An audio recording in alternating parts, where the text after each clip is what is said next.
नमस्कार, मेरा नाम आलोक है। आप लाइव स्टीज देख रहे हैं। बिहार के सियासी गलियारे में अब चहलकदमी है, क्योंकि देखिए विधानसभा के चुनाव तो इस साल हैं, लेकिन लालू प्रसाद यादव, तेजस्वी यादव रणनीतियां बनाने में जुट चुके हैं। अपनी जो कह सके कमजोर पॉइंट है, जहां कमजोरी है, उसे दुरुस्त करने में लग चुके हैं, क्योंकि महागठबंधन ने अगले साल चुनाव जीतने का लक्ष्य रखा है। हमारे साथ सीनियर जर्नलिस्ट ज्ञानेश्वर जी हैं। हिना शहाब से मोहम्मद शहाबुद्दीन, मरहूम मोहम्मद शहाबुद्दीन की पत्नी हिना शहाब से मुलाकात हुई, लालू यादव की, तेजस्वी यादव से, और ये मुलाकातें कई बार पहले हुई हैं। क्या लगता है, लालू प्रसाद यादव और हिना साहब के जो बीच की दूरियां थी वो घट गई हैं? क्या वही पुराना वाला जो रिश्ता था वो बनने की ओर है, अग्रसर है? देखिए आलोक, जो आप सवाल उठाए हैं, हिना साहब, ओसामा साहब और लालू यादव, तेजस्वी यादव की मुलाकात, देखिए इस मुलाकात को हम दिल का बंधन नहीं, मजबूरी का गठबंधन कर रहे हैं। मजबूरी का गठबंधन दोनों ओर से जी। दोनों लगातार हार रहे थे और रास्ता कोई भी नहीं बचा था। लालू यादव ने भी यह समझ लिया कि बगैर शहाबुद्दीन, देखिए शहाबुद्दीन नहीं है, महत्वपूर्ण हिना साहब नहीं है, महत्वपूर्ण ओसामा नहीं है, महत्वपूर्ण आज भी शहाबुद्दीन है, क्योंकि शहाबुद्दीन की फॉलोइंग, हाँ, जो नहीं है। और देखिए लालू यादव ने भी कोशिशें की, हिना साहब ने भी कोशिशें की। लोकसभा चुनाव का ही नतीजा देख लीजिए। जब हिना साहब नहीं आई लालू यादव के पास, या यूं कहें कि लालू यादव ने नहीं बुलाया, तो वह चुनाव लड़ी और लालू यादव ने शहाबुद्दीन के जमाने से शहाबुद्दीन के दुश्मन माने जाने वाले अवध बिहारी चौधरी को टिकट दे दिया। लेकिन सिवान का परिणाम क्या हुआ कि अवध बिहारी चौधरी तीसरे नंबर पर रहे। मतलब लालू यादव की बात वहां के मुसलमानों ने नहीं सुनी, नहीं मानी, और हिना साहब की बात यादवों ने नहीं सुनी। हिना साहब जिनके बूते निर्दलीय चुनाव लड़ रही थी, जो वहां के ब्राह्मण थे, जो वहां के क्षत्रिय थे, राजपूत थे, जो भूमिहार थे, हाँ, जिसके लिए शहाबुद्दीन ने लड़ाई की शुरुआत की थी माले से। तो भरोसा यही था कि जो शहाबुद्दीन के प्रारंभिक दिनों के समर्थक थे, ये सवन जातियों के लोग, वे वोट करेंगे और हिना साहब चुनाव जीत जाएंगे। लेकिन हिना साहब भी दूसरे नंबर पर रहे। अवध बिहारी चौधरी और हिना साहब के वोट का फासला बहुत बड़ा फासला है, ठीक है ना, और आरजेडी तीसरे पायदान पर। तो हिना साहब ने भी समझ लिया कि हम जिनके बूते चुनाव लड़े निर्दलीय, जब उन्होंने साथ नहीं दिया तो मुझे पुराने घर में ही वापस चलना होगा। और लालू यादव को भी यह बात समझ में आ गई कि हमें बगैर हिना साहब को साथ लिए, देखिए हमने कहा शहाबुद्दीन नहीं है, फिर भी शहाबुद्दीन है। यदि हिना साहब के साथ ठीक संबंध होता तो शायद रोहिणी आचार्य सारण में चुनाव जीत गए, क्योंकि महज 13,500 का ही फर्क। हाँ, 13,500 का ही फर्क, क्योंकि शहाबुद्दीन के परिवार की उपेक्षा के कारण लोकसभा चुनाव में यह बात देखी गई, नोटिस की गई कि मुसलमान जो हैं वह उदासीन है या गुस्से में। आपने देखा पूर्णिया में मुसलमान भी साथ हो गए पप्पू यादव के, और यादव भी साथ हो गए पप्पू यादव के। बीमा भारती जमानत जब्त हो गई, 5,40,000 मतों से हारी, जिसके लिए लालू यादव ने पप्पू यादव से रिश्ता बिगाड़ा। महज 28,000 वोट आए, हाँ, लोकसभा में। और देखिए उपचुनाव के नतीजे भी क्या कहते थे कि गोपालगंज में जब हिना साहब चुनाव प्रचार करने नहीं गई, तो वहां मोहन गुप्ता, आरजेडी के प्रत्याशी, गोपालगंज विधानसभा के उपचुनाव में सुभाष सिंह के निधन के बाद वहां उपचुनाव हुआ था, वहां मोहन गुप्ता जीतते जीतते हार गए, क्योंकि ओवैसी के उम्मीदवार को वोट आ गया। महज 2-3 हजार का ही फासला था। हाँ, और उससे अधिक वोट, करीब 10,000 वोट आ गए थे। फिर इसी तरीके से मुजफ्फरपुर के एक विधानसभा क्षेत्र में जो उपचुनाव हुआ, तो लालू यादव ने भी यह समझ लिया कि मुसलमान हमसे छिटक रहे हैं और मुसलमानों का नेता उनके पास अब कोई बचा नहीं है।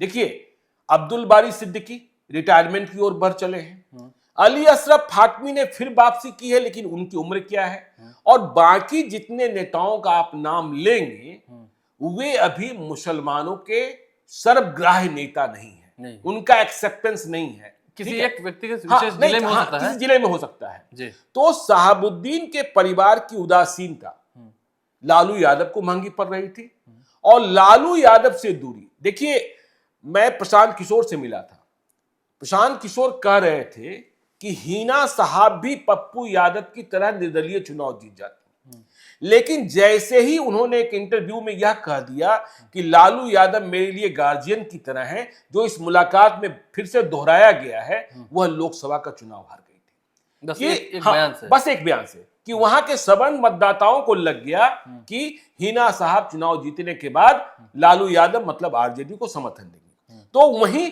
वह चुनाव हार गई। लेकिन जब सवर्ण नहीं आ रहे हैं तो पिछड़े और दलित, या यूं कहें कि माई समीकरण, सिवान में तो वैसे भी माई समीकरण नहीं चलता है। जब शहाबुद्दीन थे तब भी उनको यादव वोट नहीं करते थे, लेकिन हां एक गोलबंदी। और आपको हम यह भी बताएं आलोक कि देखिए, हिना साहब और ओसामा से मुलाकात के पहले लालू यादव ने तेजस्वी यादव को भी समझाया होगा।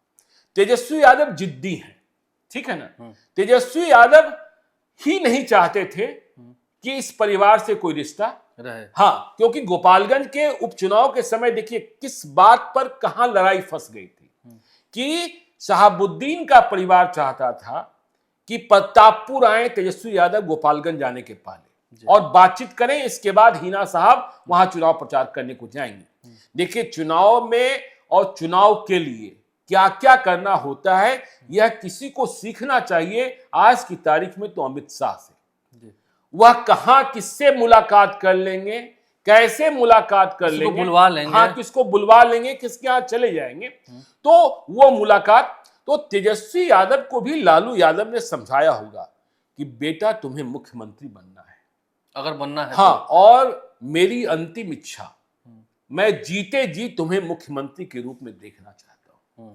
सत्ता सौंपना चाहते हैं, हाँ सत्ता सौंपना चाहते हैं। तो यदि तुम्हें मुख्यमंत्री बनना है तो तुम्हें समझौता करना होगा, ठीक है ना, समझौता करना होगा।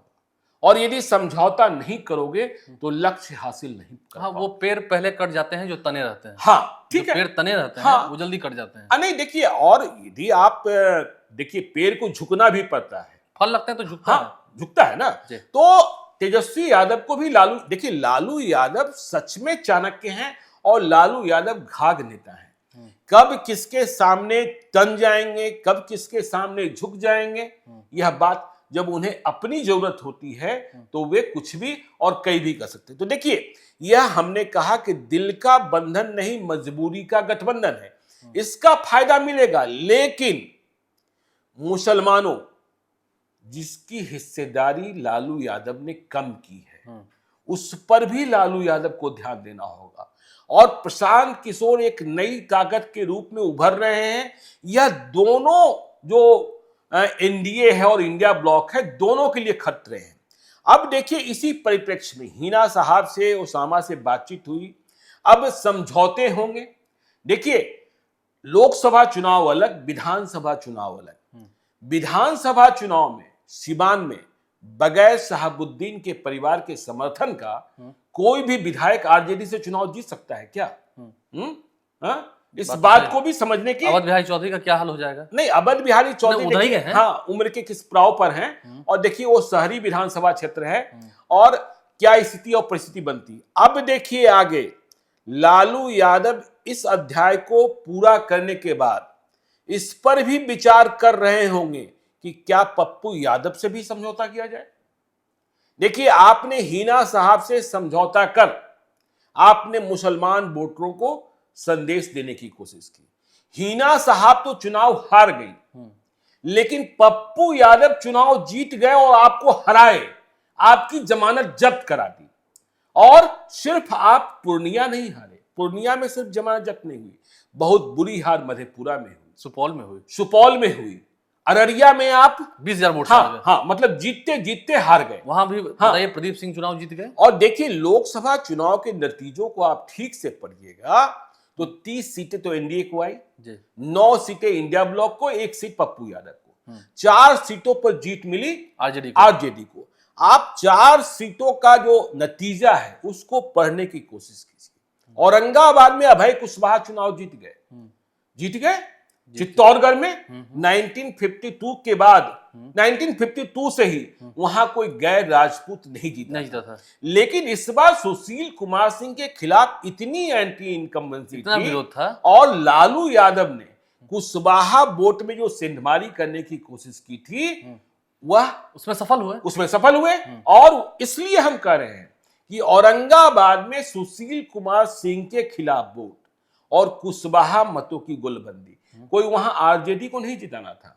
अभय कुशवाहा तो नए चेहरे थे, ठीक है ना, लेकिन एंटी इनकम्बेंसी और हराना था। हाँ, अब जहानाबाद में देख लीजिए, सुरेंद्र यादव चुनाव जीते हैं, अच्छे मत से चुनाव जीते हैं, लेकिन आपको भी पता था, हमें भी पता था, पता नहीं नीतीश कुमार को क्यों नहीं पता था, या नीतीश कुमार प्रयोग करने से डर रहे थे कि चंदेश्वर चंद्रवंशी के खिलाफ वहां गुस्सा है, वहां ज्वालामुखी है, वहां विरोध हुआ था, कई वीडियो जारी और सुरेंद्र यादव छोड़ दीजिए, कोई दूसरा भी लड़ लेता तो वहां चंद्रवंशी चुनाव हार जाते। तो वहां भी आरजेडी की जीत नहीं, वहां चंदेश्वर चंद्रवंशी को हराना था। तो लालू यादव इस बात को समझ रहे होंगे, तेजस्वी यादव भी इस बात को समझ रहे होंगे, ठीक है ना। अब फिर देखिए पाटलिपुत्रा में क्या हुआ, पाटलिपुत्रा में क्या क्या असर पड़ा। असर ये पड़ा कि जहानाबाद का असर पड़ गया, आरा का, काराकाट का, और चुनाव जीत गए मीसा भारती। अब आप देखिए बक्सर में सुधाकर सिंह नहीं चुनाव जीते हैं, वहां जो अंतर विरोध था एनडीए के भीतर, अश्विनी चौबे को टिकट न मिलने का गुस्सा, आनंद मिश्रा का चुनाव लड़ जाना, बीजेपी के भीतर घात और काराकाट फैक्टर, तो यह परिणाम रहा। तो लालू यादव और तेजस्वी यादव समझते हैं कि 4 सीटें हमने भले ही जीत ली है, लेकिन इसके पीछे क्या है, इसके पीछे मतदाताओं का ध्येय आरजेडी को जिताना नहीं था, एनडीए को पाठ पढ़ाना था। और ठीक इसी से हम कड़ी मिलाएंगे गणेश्वर जी, 2020 में क्या हुआ था जी। चिराग पासवान तो अब एनडीए के साथ हैं, उस वक्त नीतीश कुमार के खिलाफ थे, जिसकी वजह से नीतीश कुमार की सीटें कम हो गई, बिल्कुल, जिसकी वजह से उनकी सीटें बढ़ गई। वहां पर नीतीश कुमार को हराना था, चिराग पासवान को, और उस वक्त रामविलास पासवान का निधन हुआ था, आपको याद है, अक्टूबर महीने में ही, जो ऐसा असर दिखा कि नीतीश कुमार की पार्टी नहीं, वो तो देखिए उस वक्त भी लाभ मिला था। नहीं, इसमें कहां विवाद है कि जो सीटें तेजस्वी यादव को मिली है वो सीटें चिराग पासवान के कारण अधिक मिली है, ठीक है ना। चिराग पासवान नहीं लड़ रहे होते तो नीतीश कुमार की पार्टी नंबर 3 नहीं होती। अब देखिए, मैंने अब लालू यादव के दिमाग में यह बात, पप्पू यादव से बात करें न करें, इस पर जिच तेजस्वी यादव कर सकते हैं, लेकिन लालू यादव को यह बात समझ में आ रही होगी कि नहीं, कुछ तो करना होगा, सीमांचल देखना, कुछ तो करना होगा। 2014 याद कीजिए, 2014 में बिहार की 39 सीटों के लिए उम्मीदवारों का ऐलान हो चुका था, महागठबंधन की ओर से हो चुका था, लेकिन मधेपुरा का ऐलान रोक दिया गया था, लास्ट में हुआ था। और अंतिम दिन, मतलब नामांकन के एक दिन पहले पटना के मौर्या होटल में लालू यादव ने प्रेस कॉन्फ्रेंस की, तब भी तनातनी इतनी ही थी पप्पू यादव और लालू यादव में, लेकिन लालू यादव के सामने पप्पू यादव झुके थे और पप्पू यादव लालू यादव के सामने झुके थे, ठीक है ना, दोनों एक दूसरे के करीब चले गए थे। तो पप्पू यादव ने पूर्णिया जीत कर दिखाया कि सीमांचल में लालू यादव की आवाज सुनी जाती है तो मेरी भी आवाज सुनी जाती है, मैं भी कम नहीं हूं, मैं जीत सकता हूं, ठीक है ना। तो जो जीत सकता है वह हराने की ताकत तो रखता है। तो आप सोचिए, यदि पप्पू यादव ने खेला किया और खेला करने का मौका दे दिया, पप्पू यादव आज की तारीख में कांग्रेस के साथ दिख रहे हैं, लेकिन भविष्य कौन जानता है। पप्पू यादव ने कांग्रेस को समर्थन पत्र नहीं दिया, यदि वे निर्दलीय जीत कर गए थे, कांग्रेस के साथ चले जाते, 15 दिनों की समयावधि होती है, तो कांग्रेस के सांसदों की संख्या 99 से बढ़कर 100 हो जाती। लेकिन पप्पू यादव की अपनी शर्तें थी, और पप्पू यादव चुनाव जीतने के बाद ही आप ध्यान रखिएगा, अररिया भी जा रहे हैं, कटिहार भी जा रहे हैं, सहरसा भी जा रहे हैं, मधेपुरा भी जा रहे हैं, सुपौल भी जा रहे हैं। सीमांचल में जो उनका पैठ है वो चाहते हैं कि बना रहे, और फिर वो उनकी पहचान तो है ही कि कहीं कोई घटना घटी, कहीं दुर्घटना हुई तो सबसे पहले पप्पू यादव, तेजस्वी यादव ये नहीं कर पाते हैं, और बीजेपी और मतलब दूसरी पार्टियों के लोग भी नहीं कर पाते हैं। तो पप्पू यादव जीते ना जीते, और पप्पू यादव के पीछे कांग्रेस, देखिए लोकसभा चुनाव के दौरान कितनी कोशिशें हुई कि राहुल गांधी की सभा पूर्णिया में हो जाए, लेकिन नहीं हुई। लेकिन राहुल गांधी की सभा पूर्णिया में नहीं हुई, वो भागलपुर में हुई। हाँ, वो भागलपुर में हुई। बीमा भारती को वहीं आपको बुलाना पड़ा। हाँ, प्रियंका गांधी का समर्थन मिलता ही रहा। ठीक है ना। तो पप्पू यादव के बारे में भी पिता पुत्र में जो राजा हैं और युवराज हैं बिहार की राजनीति के, जिन्हें मुख्यमंत्री पद सामने दिखता है, वह सोच रहे होंगे कि चलो हिना साहब ओसामा का जो कांटा है वह हमने मीठापन में बदल लिया, लेकिन इस कांटे को कैसे ठीक करें। लेकिन पप्पू यादव के साथ भी दिक्कत है कि वह बहुत अस्थिर है। ठीक, कब किसका विरोध कर देंगे, कब किसका विरोध कर देंगे, क्या बोल देंगे, कितनी सीटें मांग देंगे। लेकिन आज हमने देखा संसद में हुए आरजेडी के सांसदों के साथ खड़े होकर विरोध प्रदर्शन कर रहे थे, नारेबाजी कर रहे थे। हाँ, मनोज झा भी दिखाई पड़ रहे थे, संजय यादव भी दिखाई पड़ रहे थे, सुदामा प्रसाद भी दिखाई पड़ रहे थे, अभय कुशवाहा भी दिखाई पड़ रहे थे। लेकिन राजनीति झुकना सिखाता है और राजनीति यह सिखाता है कि हम किसी के भी साथ जा सकते हैं, किसी से भी बाहर आ सकते हैं। भाई आप नीतीश कुमार को देखिए ना, लोग कहते हैं नीतीश कुमार पलटू राम। भाई नीतीश कुमार पलटू राम, तो नीतीश कुमार को लालू यादव ने अपने साथ क्यों सटा लिया? क्योंकि बेटे को डिप्टी सीएम बनाना था। एक नहीं, दो दो बार। और देखिए बीजेपी क्यों अपने साथ कर लेती है? क्योंकि बिहार जीतना है। यदि नीतीश कुमार इस बार एनडीए के साथ नहीं होते, इंडिया ब्लॉक के साथ होते, तो नरेंद्र मोदी प्रधानमंत्री बन पाते। 240 सीटें आई हैं बीजेपी को, वह सीटें और परसेप्शन बनता और बिगड़ती। हाँ, और बिगड़ जाती स्थिति ना। तो इसलिए अब पप्पू यादव पर भी मंथन चल रहा होगा। और जातीय मान, देखिए ये लालू यादव का ही स्टाइल था। लालू यादव को सोचना होगा, बहुत नुकसानदेह भी होता है कि लालू यादव जब राजनीति कर रहे थे तो उन्होंने तय कर दिया मगध सुरेंद्र यादव देखेंगे, हर तरफ एक आदमी था। नवादा राजवल्लभ यादव देखेंगे, दरभंगा ललित यादव देखेंगे, तस्लीमुद्दीन साहब थे, पटना रामानंद यादव देखेंगे। ठीक है ना, उसमें रामकृपाल यादव भी साथ में थे, रामकृपाल यादव भी साथ थे और श्याम रजक भी साथ थे। तो अब ये जो क्षेत्रीय छत्रप है ना, जैसे आप मान लीजिए, क्या बोला, नवादा की ही बात करते हैं, क्या ये राजवल्लभ यादव की पत्नी विभा देवी को और प्रकाश वीर को टिकट देने जा रहे हैं? लगता नहीं है, मुझे नहीं लगता है। और मैं फिर से कह रहा हूं, इनके कई विधायक मुख्यमंत्री के संपर्क में हैं। इनके कई विधायक, तो बड़ी खबर दे रहे हैं। नहीं, मैं कह रहा हूं, और मुझे जानकारी है कुछ विधायकों ने मुख्यमंत्री नीतीश कुमार से मुलाकात की है, और खेला जब अगला सत्र होगा उसमें हो जाएगा। आपको लगता है? हाँ, और मतलब आपको जानकर आश्चर्य होगा कि मुलाकात करने वाले विधायकों में यादव विधायक भी होते हैं। ठीक है ना। तो ये तमाम जो है उठापटक चल रहे हैं। हाँ। लेकिन एक बात तो आपको माननी पड़ेगी ना गैश्वर जी, कई साल पहले मृत्यु ने जिन्हें गले लगा लिया, मोहम्मद शहाबुद्दीन, मरने के बाद भी आज उनका जलवा कायम है। नहीं, वो तो है ही, शुरू में कहा, वो तो है ही ना कि शहाबुद्दीन नहीं है। लालू यादव दोस्ती करने गए थे शहाबुद्दीन से ही, हाँ, जो नहीं है। हाँ, बात तो यही है ना। हाँ, गए थे ना। और देखिए लालू यादव के हर मुश्किल वक्त में शहाबुद्दीन खड़े रहे हैं। देखिए आज उदय नारायण चौधरी आरजेडी में ही हैं, संभव है कि वे इमामगंज से उपचुनाव भी लड़े, लेकिन मुझे वो दिन भी याद है कि जब अवध उदय नारायण चौधरी, माफ कीजिएगा, उदय नारायण चौधरी विधानसभा अध्यक्ष थे, जेडीयू में थे, और नीतीश कुमार आरजेडी के विधायकों को तोड़ चुके थे। सम्राट चौधरी उस वक्त थे जी। तब लालू यादव निकले थे विरोध करने के लिए, और शहाबुद्दीन जेल के भीतर थे।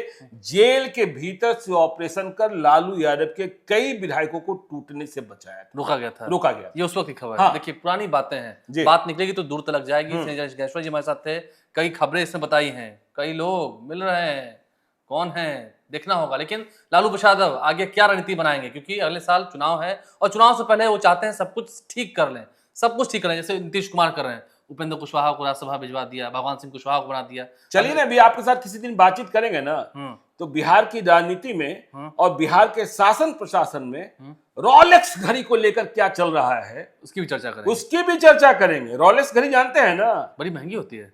महंगी छोड़िए ना, 2 साल का नंबर होता है।